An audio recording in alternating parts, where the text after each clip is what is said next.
Assalamualaikum warahmatullahi wabarakatuh. Pernah tak rasa dalam banyak-banyak usaha yang anda dah buat, anda rasa hidup dengan bisnes ni rasa stuck, rasa penat, rasa hilang arah? Mungkin anda perlukan satu riset yang boleh ubah hidup anda.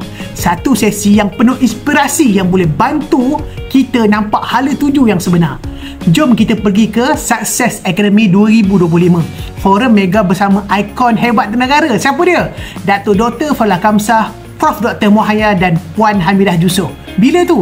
28 Jun 2025 di IOI Grand Convention Center Putrajaya. Dari 1 petang sampai ke 7 malam. Tiket mula dijual sekarang. Untuk anda nak dapat tiket, klik bio di bawah. Seat terhad. Ini peluang anda untuk upgrade diri anda. Jumpa anda di sana. Teres!